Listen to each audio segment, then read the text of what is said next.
Welcome everyone, क्या हाल चाल सभी के। आई होप सभी की प्रिपरेशन बढ़िया चल रही है। जो लेक्चर्स मैं अपलोड करते जा रहा हूँ बच्चों, आप देखते जा रहे हैं उनको। मैं श्योर हूँ अगर आपने मेरी स्पीड को, मेरी वाइब्स को मैच कर ली ना, अगर आपका एग्जाम बहुत पास में है और अगर आप रिवीजन मोड पर हैं, आपको प्रैक्टिस के लिए क्वेश्चंस चाहिए और कॉम्पिटेटिव अप्रोच चाहिए, तो ये सेशन बहुत ही ज़्यादा बेनिफिशियल है बच्चों।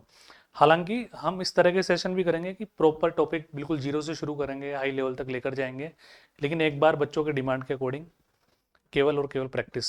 तो फंक्शन में और अपन बेहतरीन क्वेश्चंस करते हैं ना, ठीक है। तो स्टार्ट करते हैं बच्चों, लेट्स स्टार्ट।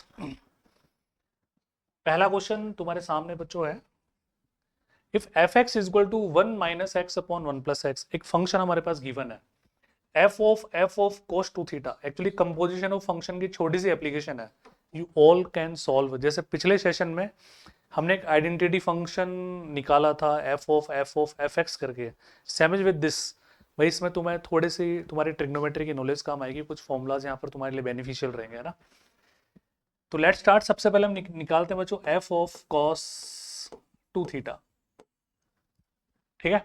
तो जहां भी फंक्शन में एक्स होगा वहां पर हम क्या पुट करने वाले हैं, जहां भी फंक्शन में एक्स होगा वहां पर क्या पुट करने वाले हैं, कॉस टू थीटा।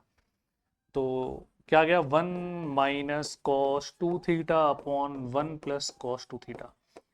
अब अगर आपने हायर मैथमेटिक्स में ट्रिग्नोमेट्री पढ़ी है तो आपको 11th 12th क्लास में पढ़ाया गया होगा, और नहीं पढ़ाया गया तो एक प्रायोरिटी आप ध्यान रखो बच्चों। क्या, कोस और वन एक दूसरे के एंटी होते हैं, कोस वन का दुश्मन होता है। When ever in complete trigonometry, कहीं भी अगर आपको कॉस के साथ वन दिखे तो समझ लेना वन को उड़ाना है, वन को एलिमिनेट करना है। तो एंगल ऑफ फॉर्मूलाज आपको याद है, कोस टू थीटा के तीन फॉर्मूलाज होते हैं हमारे पास, ठीक है। तो कोस टू थीटा के तीन फॉर्मूलाज कौन कौन से होते हैं, पहला cos square theta minus sine square theta, second twice of cos square theta minus one, third one minus two sine square theta. अब ये है तो तीनों सेम ही, कोई अलग अलग थोड़ी है। सर कॉस को साइन में कन्वर्ट कर लो, ये वाला आ जाएगा, साइन को कॉस में कन्वर्ट कर लो, सेकंड वाला आ जाएगा। लेकिन अगर किसी क्वेश्चन में हमें सेकंड वाला ऑपरेट करना है और तुमने फर्स्ट वाला ऑपरेट कर दिया तो आंसर तो आएगा, लेकिन कम से कम 35 to 40 सेकेंड्स आप लेट हो जाओगे। इतने में एक एक्स्ट्रा ऑर्डिनरी बच्चा आपसे ज़्यादा क्वेश्चन कर पाएगा एग्जाम में। और वहाँ पे इस बात की लड़ाई बिल्कुल नहीं है एग्जाम में कि कौन सही कर रहा है, गलत कर रहा है, कौन कितने ज़्यादा क्वेश्चन सही कर रहा है। इस बात की लड़ाई है। इस बात की लड़ाई नहीं है कि हमें सारा पेपर आता ही नहीं आता। कुछ बच्चों को एग्जाम सेंटर के बाहर आके पूरा पेपर सोल्व होता है। तो एग्जाम सेंटर के अंदर करना करना है बच्चों, तो कुछ प्रायोरिटीज आपको याद रखनी पड़ेगी। ध्यान से सुन लो, कॉस के साथ वन दिखेगा, वन को एलिमिनेट करना होता है। अब अपने आप तुम्हारे अंदर से आवाज आ जाएगी, अगर कोस के साथ प्लस का वन है तो हम सेकंड वाला फॉर्मूला लगा देंगे सर, क्योंकि हमारा target ultimate is what, to eliminate one.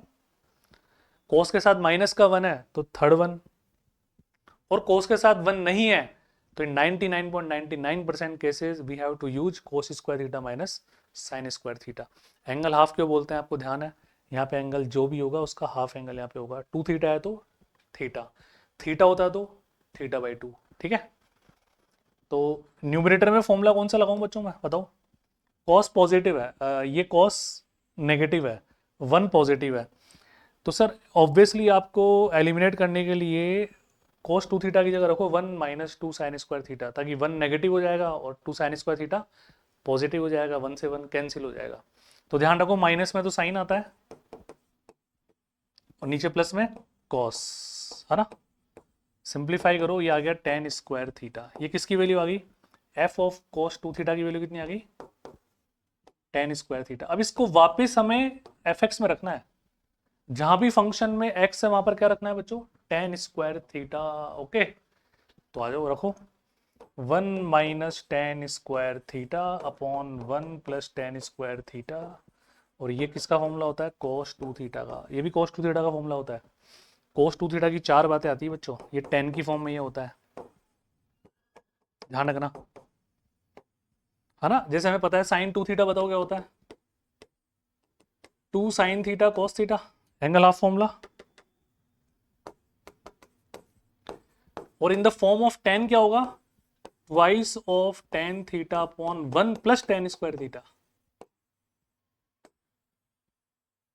ध्यान रखना टेन की फॉर्म में साइन और कोस का फॉर्मूला एंगल हाफ, है ना। तो कोस टू थीटा यानी कि third option will be your required answer, yes और नो। बढ़े थोड़ा आगे, नेक्स्ट। वीडियो पॉज करके दोबारा देख लेना आराम से, तसल्ली से, कोई दिक्कत नहीं है। एक कंपोजिशन ऑफ फंक्शन की एक और बेहतरीन एप्लीकेशन है। देखो बच्चों, इन सब क्वेश्चंस को अगर आप एनसीईआरटी तरीके से करोगे, जिस तरह से आपने 11-12 में पढ़ा है, तो आप नहीं कर पाओगे एग्जाम में। आपको प्रिपरेशन करनी ही नहीं चाहिए। आपको केवल वहम है कि आपने एनसीईआरटी ढंग से कर लिया, आप 11-12 में टॉपर थे, तो कोई जरूरी नहीं आप कॉम्पिटेटिव एग्जाम में टॉपर हो गए। एजुकेशन में बच्चों, एजुकेशन की जो लाइफ है ना, इसमें ट्विस्ट आते हैं। जो बच्चा 8th क्लास तक बिल्कुल डफर होता है, हो सकता है वो 9th और 10th में टॉपर हो जाए। जो 9th और 10th में टॉपर होते हैं, 11th-12th में बिल्कुल डफर हो जाता है।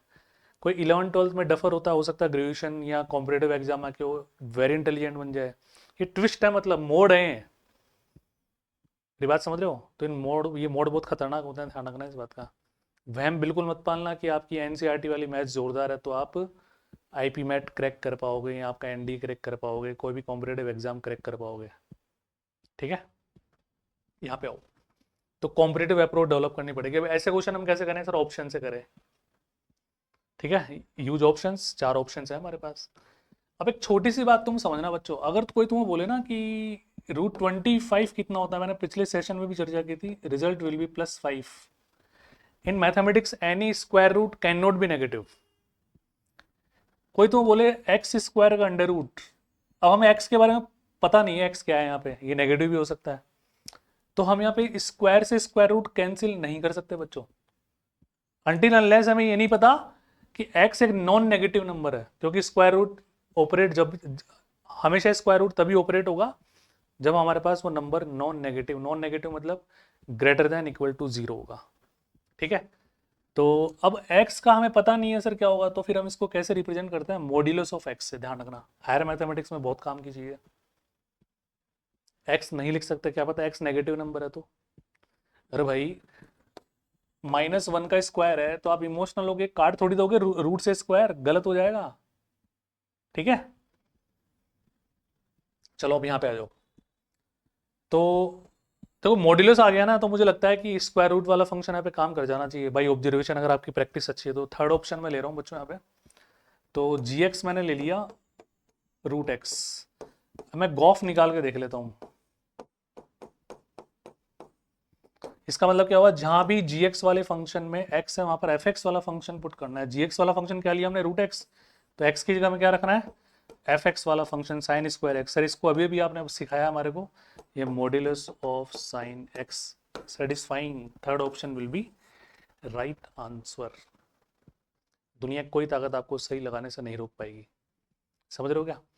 अब कुछ बच्चों के अंदर से आवाज आ रही है, सर आपको तो पता था, आपने थर्ड ऑप्शन लगा दिया, हम कैसे लगाएंगे? अरे भाई, प्रैक्टिस से, प्रैक्टिस करनी पड़ती है। अगर हमें कॉन्सेप्ट्स पता है कि स्क्वायर रूट का अंडर रूट करेंगे तो मॉड्यूलस ऑफ x आएगा, और यहाँ पे स्क्वायर भी आ रहा है, अंडर रूट भी आ रहा है, यहाँ पे मॉड्यूलस भी आ रहा है, तो हमारे अंदर से अपने आप आवाज आनी चाहिए कि यार थर्ड ऑप्शन आंसर हो सकता है। हम ऑपरेट करके चेक कर लें, कोई गारंटी नहीं है थर्ड ऑप्शन होगा ही होगा, हो सकता है, इसके चांसेस ज्यादा बनते हैं। बस यही ओरिएंटेशन जिस दिन डेवलप होगी, मैथ्स आ गई बच्चों तुम्हारे को, मान लो। यही तो एप्टीट्यूड लगाना है। ये डोमेन रेंज के क्वेश्चन मैंने बहुत सारे तुम्हें करवाए थे, तुम ऑप्शन के थ्रू भी कर सकते हो, प्रॉपर सॉल्व करके भी कर सकते हो बच्चों। अंडर रूट के अंदर वाला डेटा 0 हो सकता है, तो हम इसको क्या लिखेंगे? लोग बाय डिफॉल्ट ई बेस अपन मानते हैं, नेचुरल। ओरिएंटेशन समझना, हमें इस तरह का क्वेश्चन नहीं समझना, इस तरह के क्वेश्चन समझने की कोशिश करो। मैं पढ़ाई तुम इस तरह से रहूं, लोग हटा दोगे तो e⁻0 1 आ गया, क्रॉस मल्टीप्लाई कर दोगे, एक तरफ ले जाओगे, x² - 5x + 6 < 0। जब ये वाली इनइक्वालिटी होती है, मैंने कल वाले सेशन में तुम्हें पढ़ाया था बच्चों, ये इसके फैक्टर्स x - 2 x - 3 होते हैं। तो greater than equal to 2, less than equal to 3, close interval, first option must be required and correct answer. ठीक है, next. Domain of the function, option देख के ऐसा लग रहा है ना खतरनाक टाइप, कुछ नहीं है, घबराने की बिल्कुल नीड नहीं है। हमें पता है अंडर रूट के अंदर वाला data greater than equal to 0 होगा, है ना, तो सर उसको ग्रेटर देन इक्वल टू 0 करते हैं। वीडियो पॉज करके ट्राई भी कर लिया करो कभी। ठीक है, या तो मैं दोनों तरफ माइनस से मल्टीप्लाई कर दूं, और वी नो दैट हमने कल पढ़ा, कल वाले सेशन, देखो मेरी क्लास से कनेक्टेड होगी बच्चों। आपको फंक्शन की पहली क्लास देखनी है, उसके बाद दूसरी देखनी है, स्किप मत कर देना डायरेक्ट आप, है ना। इनइक्वलिटी का साइन केवल दुनिया में 2 कंडीशंस पे चेंज होता है, when we multiply by minus sign on both sides and reciprocal on both sides, इन दो कंडीशन पे होता है ना। क्योंकि जैसे मान लो मैं इस क्वेश्चन को डायरेक्ट सॉल्व कर सकता था, क्योंकि मुझे पता है ये साइन चेंज करना मैंने एक सेशन में बता दिया, और बच्चे कनेक्टिविटी फॉलो करते हुए आ रहे हैं। मैथ्स की ब्यूटी भी यही होती है। तो please don't skip any session, जिस तरह से अपलोड हो रहे हैं उसी तरह से आपको देखना है। तो x square plus twice of x minus two less than equal to zero. अब यहाँ पे इरेशनल फैक्टर्स बनेंगे तो सर श्रीधराचार्य फॉर्मूला लगा लेते हैं बिना समय गवाए। Minus b plus minus b square minus 4ac upon two, वो लिखने की नीड नहीं है, इक्वेशन लिखो और वो एनसीईआरटी भूल जाओ अब तुम, है ना, कॉम्परेटिव अप्रोच फॉलो करो। माइनस टू प्लस माइनस ये हो गया 12, 12 4 इंटू 3 2√3 अपॉन 3, 2 से कैंसिल आउट कर दो तो दो वैल्यूज हमारे पास आ रही है, -1 माइनस √3 -1 प्लस √3, ये दोनों वैल्यूज आ रही है बच्चों। तो less than equal to zero वाली इनइक्वलिटी लग रही है, तो छोटी वाली वैल्यू से तो बड़ा और बड़ी वाली वैल्यू से छोटा। जैसे पिछले क्वेश्चन में ग्रेटर देन इक्वल टू 2 किया हमने, लेस देन इक्वल टू 3 किया, गॉट इट। तो same is with this, second option should be correct answer. समझ गए क्या बात को? अब यही स्मार्ट अप्रोच होती है, मैं इसको भी तुम्हें लिखूं पूरा और फिर ये इनइक्वलिटी सेटिस्फाई करके दिखाऊं, वो तरीका लगाओगे तो पास हो ही नहीं पाओगे, नंबर ऑफ क्वेश्चन कम कर पाओगे। भाई पिछले क्वेश्चन में किया ना अपन ने सेम, है ना, वैसे इसके हम फैक्टर बना देते हैं, लिखने की जरूरत ही नहीं है सर। आ गया हमारा आंसर। तो बताओ जैसे कि तुम्हारी बात। Next, log 1 plus x upon 1 minus x g x then fog पूछ रहा है बच्चों, ठीक है। ऑप्शन भी एफ एक्स की फॉर्म में है, कोई बात नहीं, निकाल लेते हैं। तो सबसे पहले हम क्या करेंगे, एफ एक्स वाले फंक्शन में जहां भी एक्स वहां पर क्या रख देंगे, जी एक्स वाला पूरा फंक्शन पुट करना है, इसका मतलब यही हुआ। तो एफ एक्स वाले फंक्शन में जी एक्स कहाँ पे है, एक्स कहाँ सर, 1 प्लस एक्स ये रहा, इस एक्स की जगह पूरा ये रखो बच्चों, 3x plus x cube upon 1 plus 3x square, ये प्लस है बोला ना,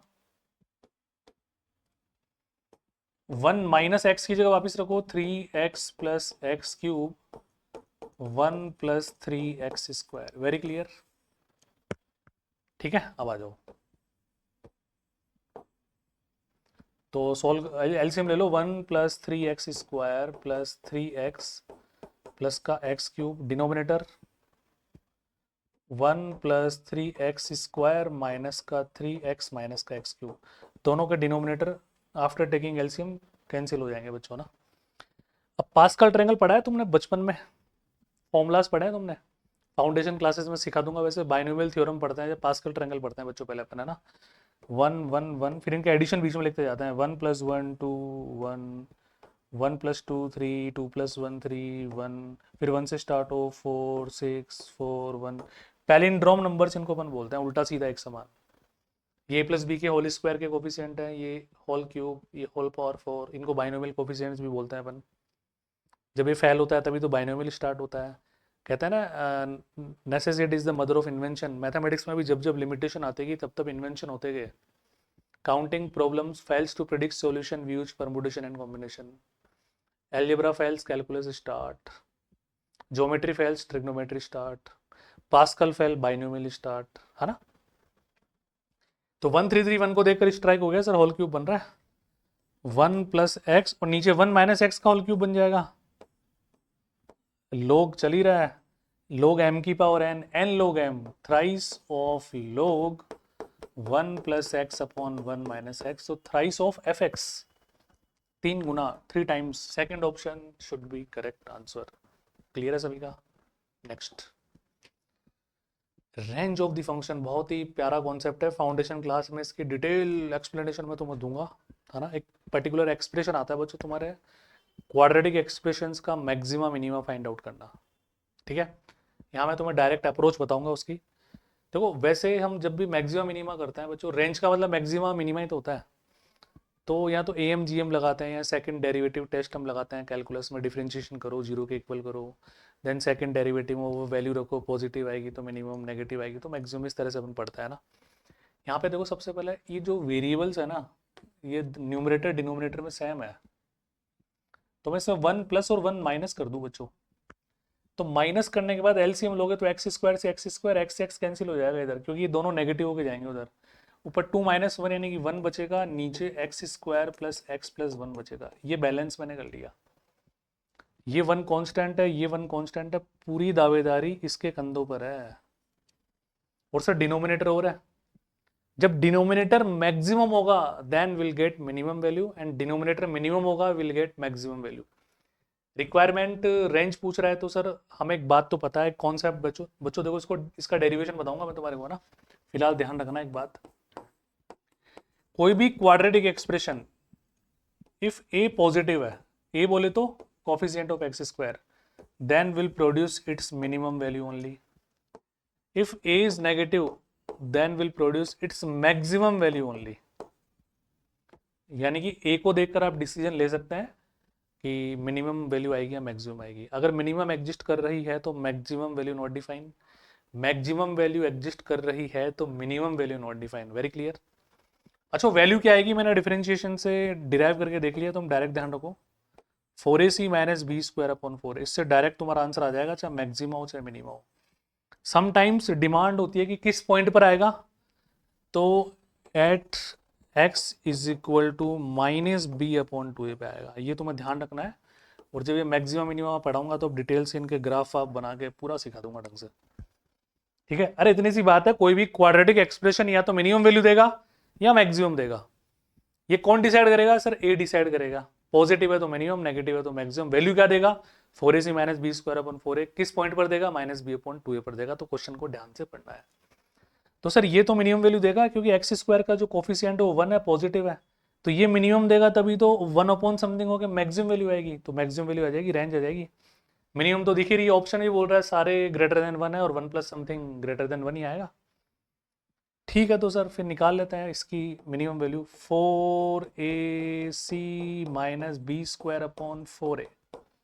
सर 3/4 इसकी मिनिमम वैल्यू है, तो यहाँ पे रख दो, रेसिप्रोकल करो तो 1 plus 4/3, 7/3 will be maximum value, तो according to option third option must be correct answer, yes or no, है ना। क्लियर है सभी का।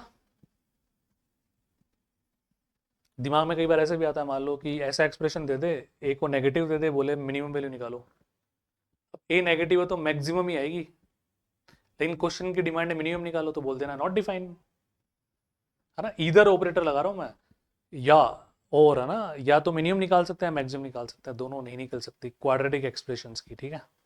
Next, range of the function, try करो बच्चों, कर पाओगे आराम से। तो ये एक क्वेश्चन में तुम्हें होमवर्क दे दूं क्या, स्टार्ट कहां से करना है, cos 2x की रेंज से। तुम्हें कैसे, ताकि पता तो रहे कौन कौन बच्चे सॉल्व कर रहे हैं कौन कौन नहीं कर रहे। यहां से अब दोनों तरफ 3 माइनस करना है, इक्वलिटी चेंज हो जाएगी, रेसिप्रोकल करना, आंसर आ जाएगा तुम्हारा।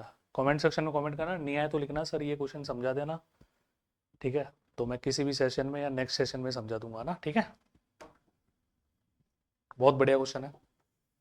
fx gx दो फंक्शन दे दिए, फॉग और गॉफ बराबर बोल दिया उसने, लेकिन वो बोल रहा है बराबर होगा तो कंडीशन क्या होगी, किस कंडीशन पर इक्वल होंगे, तो मजदूरी करनी पड़ेगी इसमें, तो इसका कोई शॉर्टकट या ऑप्शन के थ्रू पर नहीं कर सकते इसको ना। लेट स्टार्ट आओ। तो सबसे पहले बच्चों अपन फॉग निकाल लेते हैं, f ऑफ gx, ठीक है। तो gx वाले फंक्शन को, ये एक्चुअली थोड़ी टाइपिंग एरर लग रही है, cx प्लस डी है बच्चों, cx plus D, bx plus ax plus b है ना, तो cx प्लस डी है। gx वाले को fx वाले में रखना है जहां भी x है, ठीक है। तो a x की जगह क्या रखो, cx प्लस डी और प्लस का b, इसको थोड़ा सिंप्लीफाई कर लो, acx प्लस ad प्लस का b, ये हमारा आ गया fgx। अब हम निकालते हैं बच्चों गॉफ,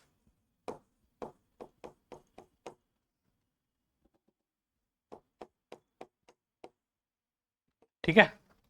तो fx वाले फंक्शन को gx वाले में पुट कर दो, gx वाला कहां पर है बच्चों, ये रहा, इसमें fx वाला रख दो c, x की जगह बच्चों अपन क्या रखें,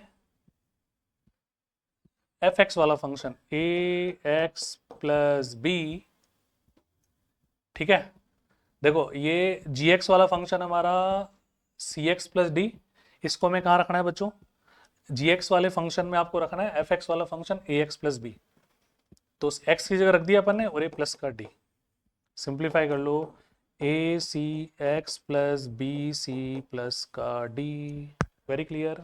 according to demand of the question दोनों को हमें इक्वेट करना है, a c x plus a d plus का b is equal to a c x plus b C plus D.